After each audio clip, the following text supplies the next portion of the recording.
Okay. So let's start and what we're going to talk about today. Um, and basically, what we're going to talk about is how, and what I'm going to cover is what are the strategies to stand out? How do you find a job? How do you do a search? What will it take? The question like, okay, what should I do? And then, kind of cover of like what hiring managers are looking for. And then I'll cover in between my presentations, you will see is that I will make comments on how to tweak your resume and then how you invest your time. My job is to kind of help you guys highlight and bring pragmatic realities of what's happening right now. I think it's very important to really, really understand because everyone's under a crisis. I mean, Bangladesh is in a crisis, economic. We have the COVID situation. I think one of the most important things for everyone to understand is that this is a situation that hasn't happened over 100 years. It's called a black swan event, which means is it's one in a million. There's one black swan in a million, white swans out there. So you have to understand is the situation isn't normal. That's something that we are all used to. It's different, it's adapting, and we have to learn how to adapt. And I think that's what I will kind of focus on today is how we can do that as we look to secure jobs, as we look to get more business certainty as well. Okay. So basically, I wanted to give you a little intro. My name is Fayaz Tahir. I'm a serial entrepreneur. I've had many successes, many failures, many mistakes, many learning curves over the last 20 years. I started working at around the 2000, had some experience in garments, did Fortuna Fried Chicken, FFC, did some retail business as well. Did some startups, gaming startups in the US, tech startups quite a bit from 2005 to now even. I've been an angel investor, invested in a few companies as well. Magneto Digital, I co-founded, Startup Dhaka Upskill. I've invested in the companies like Light Castle, and then obviously ran the Green Phone Accelerator and we incubated about 26 companies. You might have heard of companies like Sheba XYZ who were there. And now I'm the chief operating officer of Bongo, which I invested very early on um, in the startup community. So what are some of my key strengths? And there's a reason why I'm highlighting this, and I think you guys should note down. Um, one is operations, how to start up and build. That's what one of my key focus and expertise is. I focus on digital businesses. That's what I love to do. I love to read numbers, analytics, user acquisition, digital marketing. I like to understand how users are behaving online. And that kind of, I've been over the last 5, 6, 7 years, I'm building a strength in that, in understanding that. With capital management, I've focused on finances, accounting to really understand, what is the lifeline of a business and how to, survive long.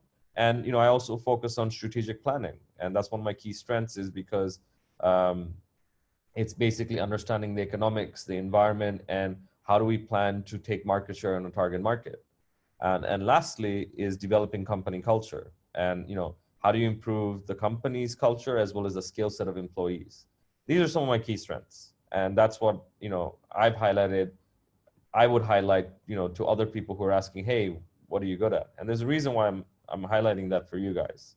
Um, is when you're translating your skills and expertise, it's very really important to understand about who you are and what you know or what skills you have developed.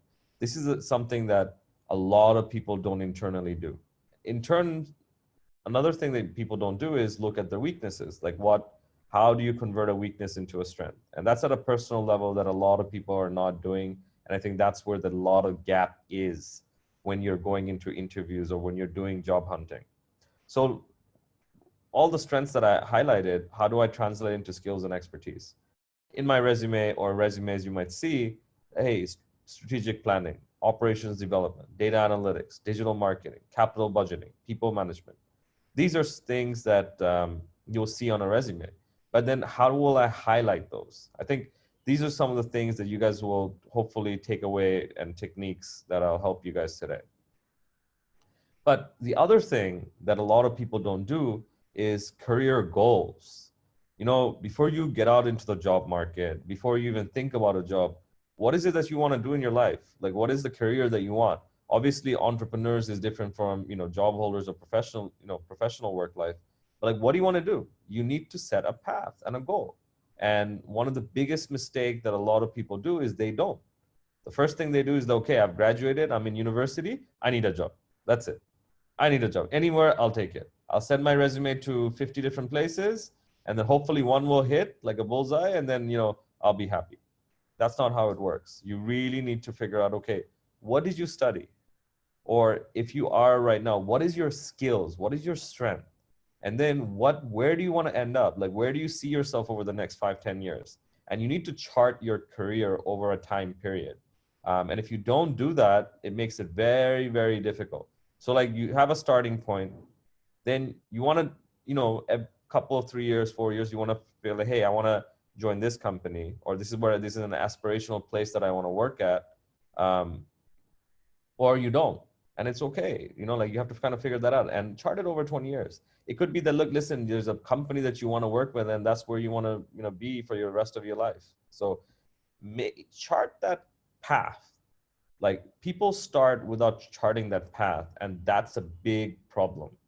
And this is a classic mistake that graduates, fresh graduates, or even people in their work life now don't do. And I think it's very important to chart it and to understand how one position or work experience to another will help you build. And it's about building blocks. You're not gonna get the job of your life overnight. So that's what people forget is, a lot of positions where they're a vice president, or they're a CEO, it took them time to get there, or they either started the company, or they worked in a company and worked their way up. So it's very important to understand and path this.